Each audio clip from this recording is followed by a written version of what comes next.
Hello everyone, my name is Nightshade and welcome back to another episode of Let's Play Monster Hunter World.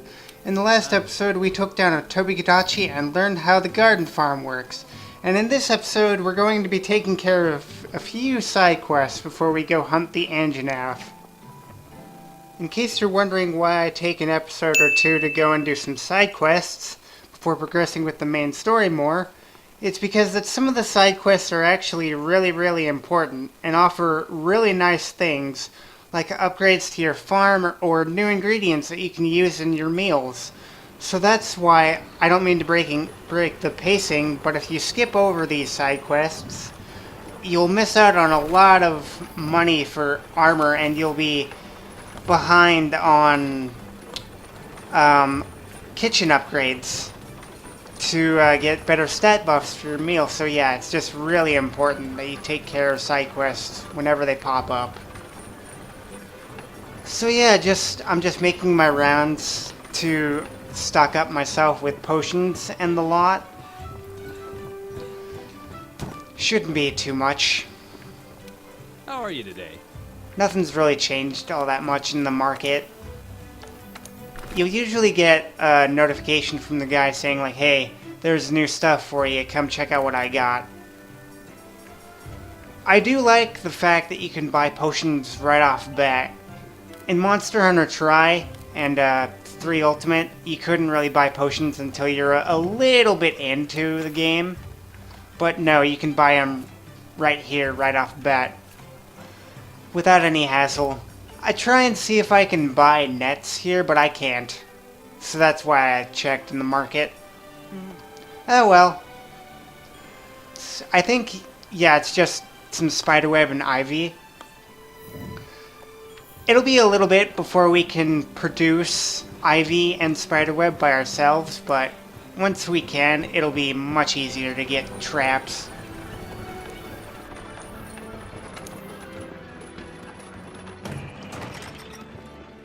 Anyways, our first objective for today would be that of capturing a Baroth. I probably should have used a different weapon because blades tend to bounce off the Baroth's rock armor more, but I wanted to try something new because using a hammer all the time gets kind of boring, and I didn't want to accidentally kill the Baroth from the poison tick damage. Yeah, like I said before, don't bring poison weapons to capture missions.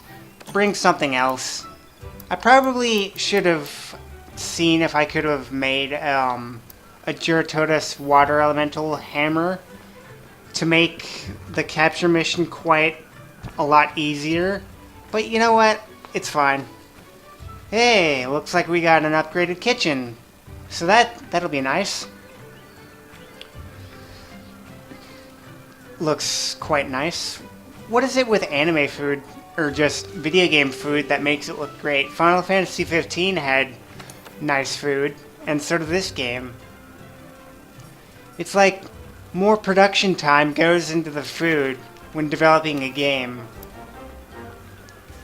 Let's pick out our meal. I think we want a nice attack buff, so we're going to do mostly meat this time.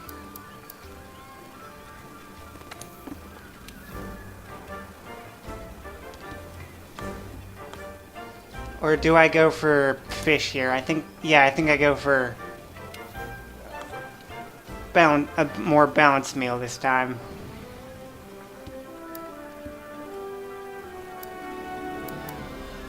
Two fish, well, one fish, 2 meat, and 1 vegetable.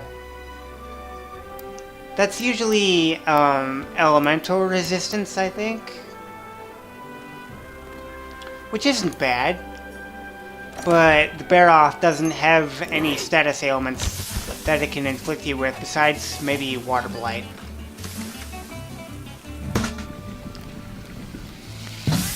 And there we go. Looks delicious, doesn't it?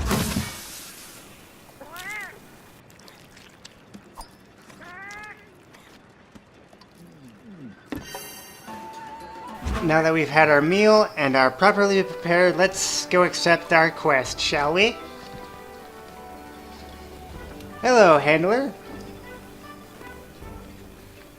Yeah, not quite yet. There's still a few side quests that we need to take care We of. got this. Yeah, I'm sure we'll be fine.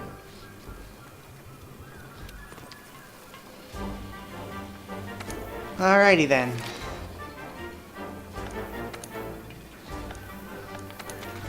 Three stars. And landing the Landslide Wyvern. Pretty catchy name. There's also that egg quest, which, oh boy, you guys are gonna enjoy that one.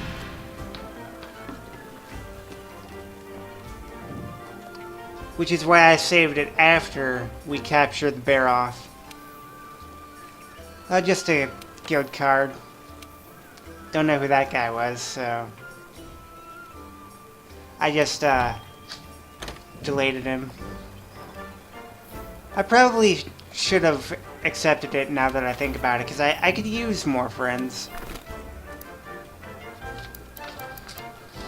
I mean, if any of you want to play with me, then just PM me your PSN, and then I can work something with you guys. Or schedule something. Alright.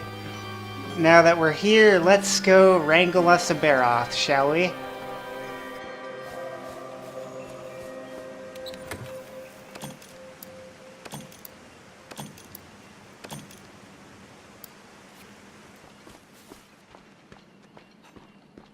I realize that's the second time that I've said "shall we" at the end of a sentence. I guess that's one of my favorite catchphrases.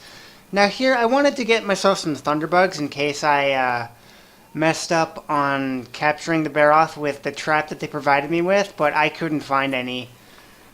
Yeah, that's one thing that I didn't like about this, is that you couldn't zoom in the map any further, or that you couldn't filter the map for just one specific item. Although, that's probably why developers wanted you to go explore. Which isn't a bad thing, it's just an inconvenience to me when I want to find a specific material. Nah, it's not a big deal. Luckily, our scout flies have automatically found where the Baroth is, so we don't have to track its footprints, which is a nice convenience. It saves on time, although I still recommend that you pick up as much footprints and other things so that you can have as much data on the monster as possible. Shouldn't take too long to find the thing. Always want to gather as many materials as possible while you're looking for it on the way. I mean, you have 50 minutes to complete the objective, so why not?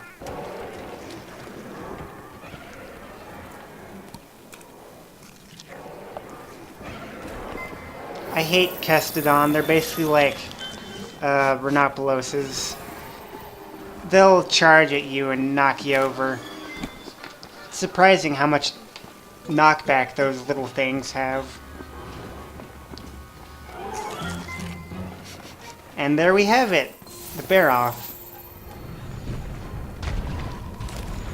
Now with the Baroth, I really don't like fighting it in narrow spaces because it just limits my movement options when it comes to dodging its charges, but they're really easily telegraphed anyways, and it's just low rank, so it's not like you're going to be taking too much damage from them. Yeah, I really should have maybe made a hammer that wasn't poisoned for this, because you'll see here that I start to bounce off it a lot. But you can still attack its legs and do decent damage to it. I tried to go for the mount a couple times here, but I end up messing it up.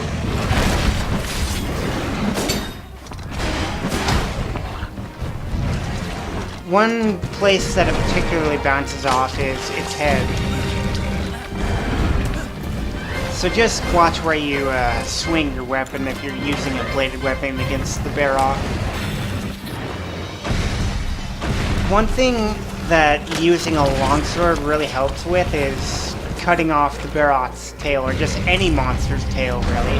Because some monsters have their tails high up off the ground, and the longsword just provides that little bit of extra reach.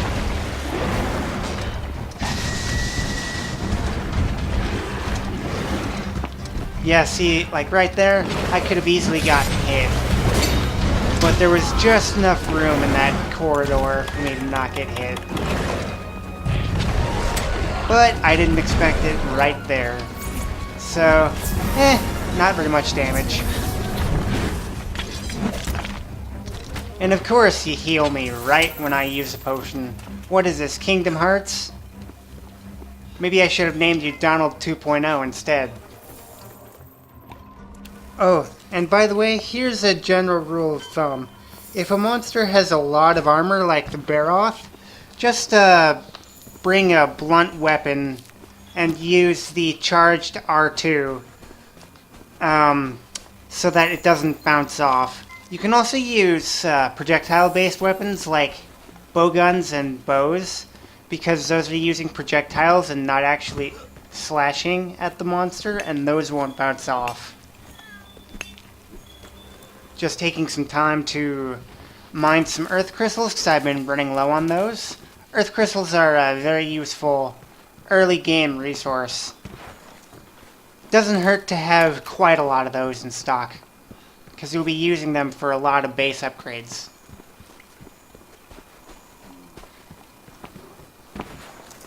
Now you'll notice something here is that the sand around this area isn't all the way level, and that's actually because it's a sand pit. This is one thing that I really do like about this game, is that there are environmental traps this time around, so instead of having to use your own materials to make shock traps and pitfall traps, you can just lure a monster into the sand pit if they're heavy enough, which in most cases they are. I'm just trying to see if I can get a mount here, and I don't know why that didn't proc. Maybe the hitbox wasn't quite right.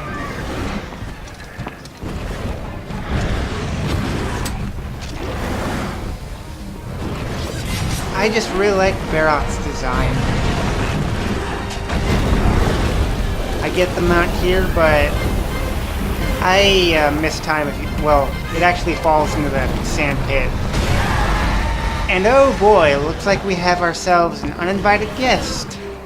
I didn't expect the Diablos to pop its head in at all. Like, I have mixed feelings about the Diablos. On one hand, I think it looks extremely cool, and the other, I think it's extremely annoying because what it'll do is it'll bury itself under the sand and then pop up at random intervals, it seems like. And it does a lot of damage in high rank.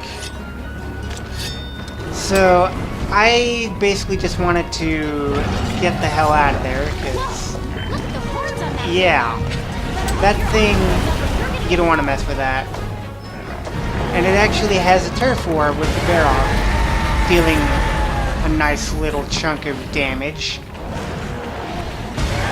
I don't know why I didn't just immediately get the heck out of there, but I guess I just wanted to see the Diablos. Now it's 1080p 4K glory. Oh boy, yeah. I wonder if the Diablos felt any pain when it rammed its horns into the Barroth like that. I don't know which would be harder, the Barroth's rock armor or the Diablos' horn. You guys can figure that one out for yourselves in the comments. Another thing I didn't expect right here was someone to just randomly join the quest. Not that I don't have any problem with someone joining the quest without me firing an SOS flare first, but I was afraid that this guy was going to accidentally kill the bear off. But luckily, he didn't. Which is great. He was actually really cool.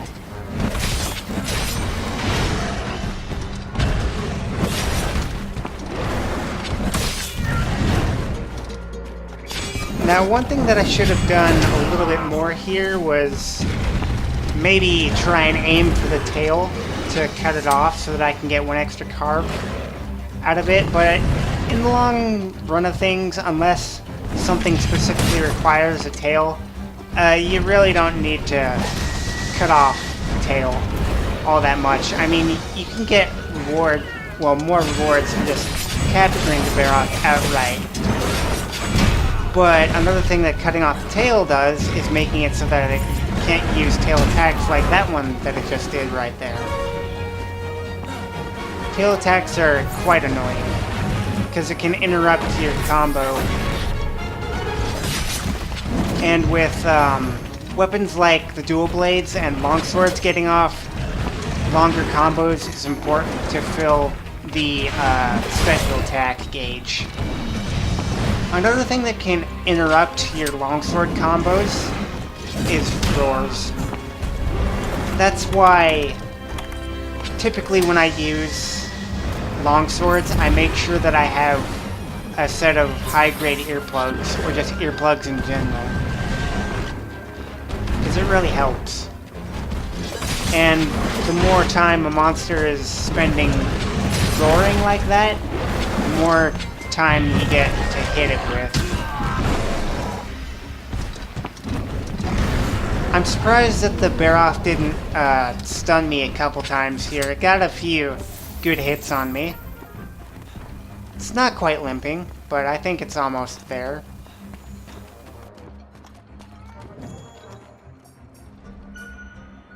Now, what the hunter just did right there is he pinged me, and that allows me to know where he is. Now, to ping someone, you just press the options button on your PS4 controller and press the square button. That'll send out a little blue wave on the minimap in the bottom left corner, and it'll make a little pinging sound. It's quite a nice little nonverbal communication tool to let people know where you are. Now, out of all the areas in the Wildspire Waste, I think this is one of my favorite, just because of how it looks, like the pretty flowers and the running water everywhere. Although this game in general just looks beautiful, and I would love to see what it looks like on a top-tier gaming PC in the highest graphic settings that you can go. Now you're about to see, like, I really feel bad for this bear-off, because not only does it get into a fight with the Diablos and get its head almost pierced, it gets nearly strangled by the Giratotus. Right there. But it actually slammed it against that rock, which, ooh boy, that has got to hurt. Ooh.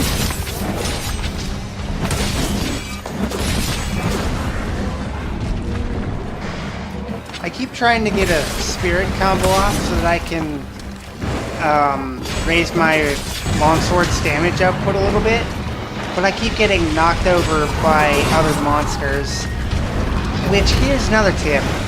I typically tend to use a longsword on the more stationary kind of monsters and more slow monsters that don't move as erratically as the bear-off does. I mean, you can get a few good spirit combos off on any sort of monster if you, like, bring traps to immobilize its movements, but I didn't do that because I can't reliably produce thunderbugs yet. It'll come eventually, trust me, but not right now.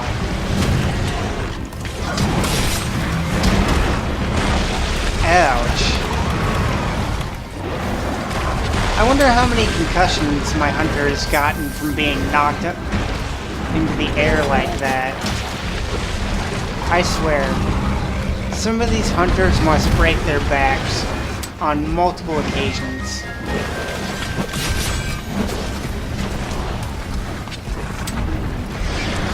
And now this is just a big mess. Like, monsters are trying to move everywhere. I should have brought dung bombs. Dung bombs, if you throw it at a monster and it hits the monster, it will prompt the monster to leave the immediate area.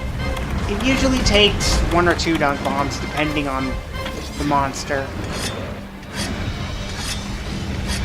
The Juratotus and Baroth are still fighting, so I just use the distraction as time to kind of sharpen up. Anytime a monster, well, 2 monsters get into a turf war, it's a good time to sharpen and heal and do whatever you need to do.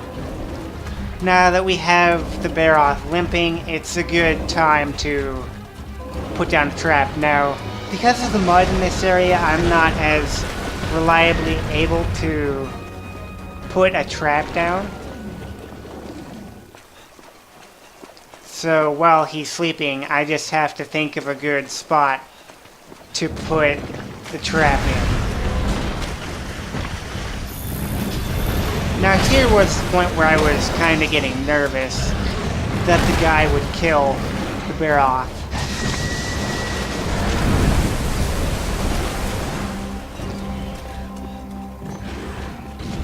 Yeah, like I said earlier, you want to bring extra traps in case anything goes wrong. But I didn't have that option because I couldn't find any thunderbugs in the Wildspire Waste.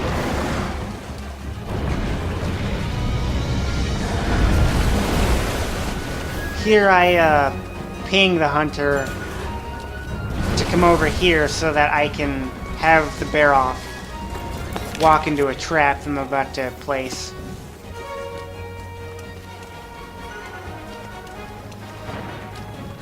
Right here is a good spot for it.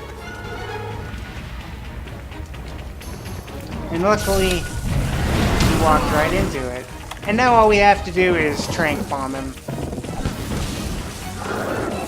And that's a Baroth taken care of. Not too hard. I'd just like to thank Goku for helping me out with this hunt. It was really appreciated, by the way.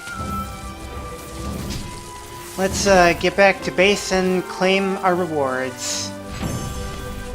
Another quest done with.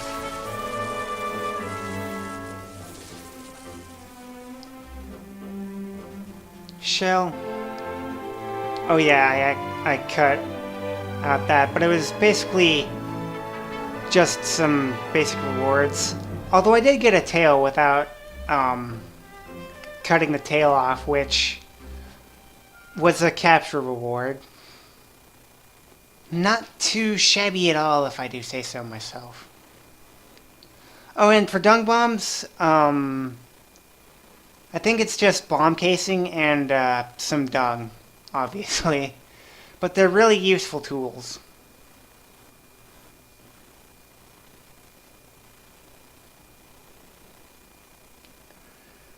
Yeah, I really do like fighting the Baroth.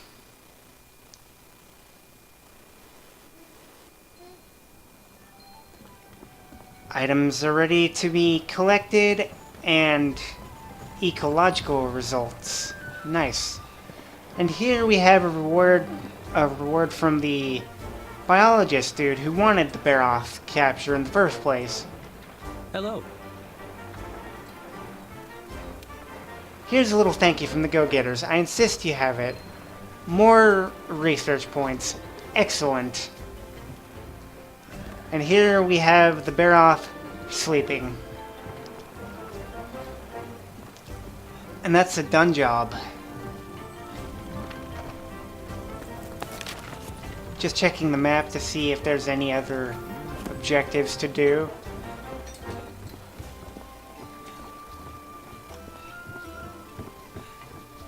go ahead and collect our honey. I always think it's that guy at the front, but no, it's actually the guy by the table that gives you the You're honey. the best, for real.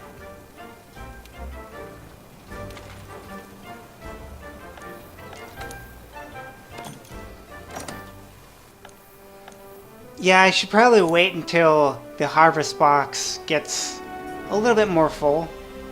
But now you can see that we can grow needleberries and latchberries. And eventually we'll be able to grow, well, harvest more kinds of bugs as well. Which is, neat. Yeah. So that's why I make it a point to do any side quests that I can at the time.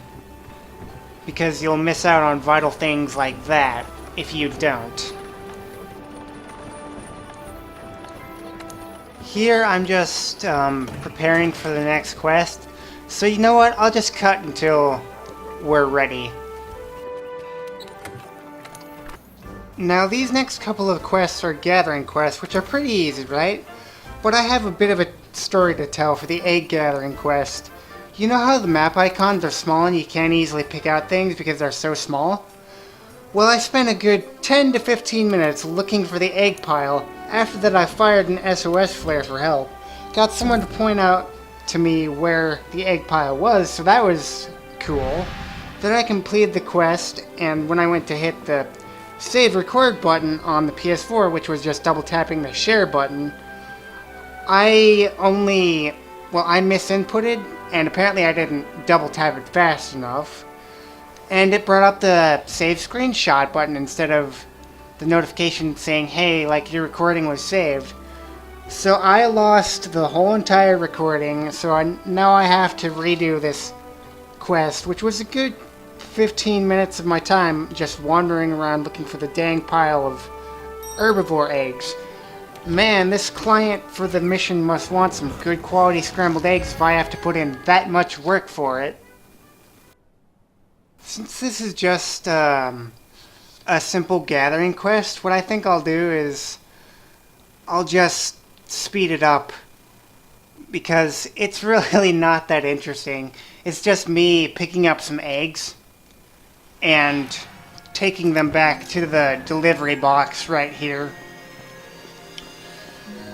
So I'll just put some good music over it, and then we'll have some scrambled eggs. I'll see you guys in a moment. Super speed mode, activate.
And that's why I hate egg quests.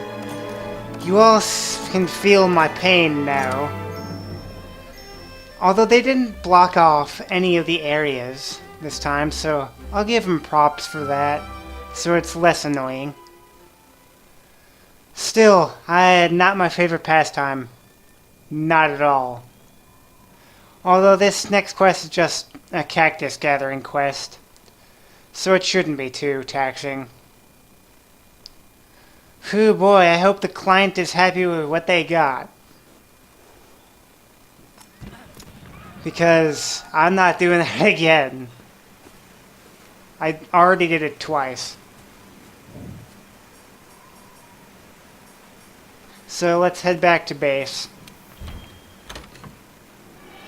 I forgot to select return to base. Instead, I just picked return to camp.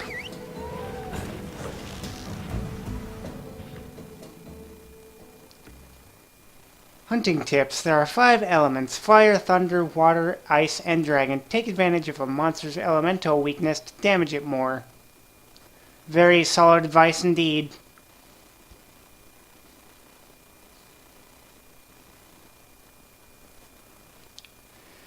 I'm just glad that we got that egg quest done. Although, that's probably, well, knowing Monster Hunter, that's definitely not the last egg quest we'll see in this game. Ooh boy, you thought that was bad?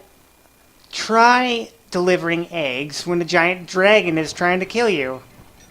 Yeah, not cool. So, like I said before, the next quest is just a cactus gathering quest. So, I'll just do the same thing I did last time. And I'll just do super speed mode. You're the best, for real.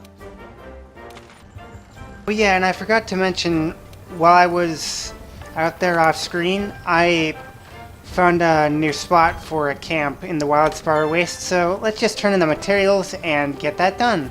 So now we have another deployment point we can pick from.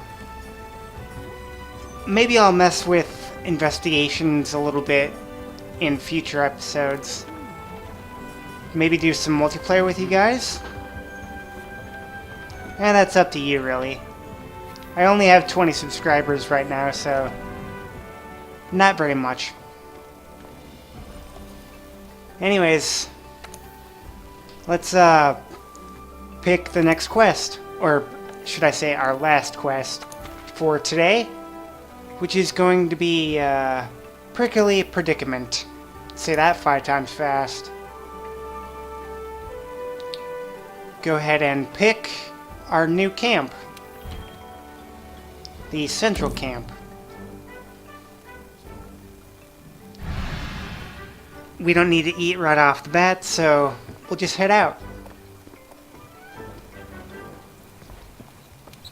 Always a good idea to restock your supplies if necessary.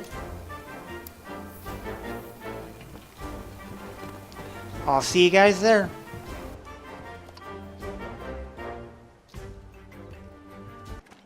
Alright, since this is just a gathering quest where you go to special gathering points and get account items for the quest, I think I'll just speed this up. You know the drill already. For the bulb cactus, I think it is. I might be wrong on that, but it is a cactus. You can gather them at the round cactus delivery point. Actually, yeah, I was kind of correct on that. It was Bubble Cactus. Anyways, I'll see you when I have the quest done. Super speed mode activate again! Yay!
Well, that certainly wasn't too hard.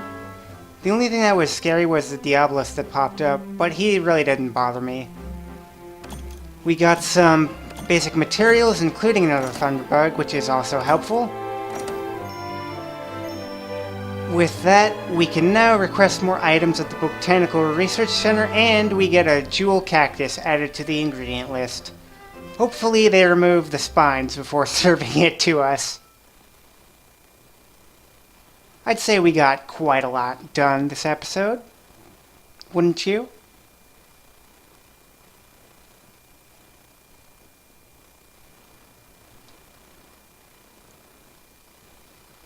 Yeah, we are definitely not equipped to handle that Diablos yet. We will be, though.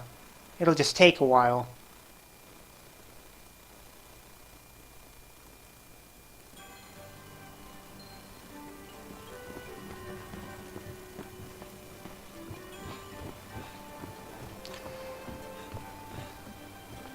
Now, before we wrap up this episode, I'd like to point out this little guy. Now, this little guy is called a Poogie. And if you time your button presses just right, when the exclamation point comes up, then you'll be able to get a heart, and he'll do a little dance.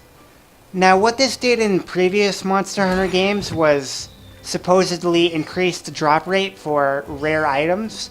I can't confirm if that's the same for this particular game, but that's how it worked in previous Monster Hunter games.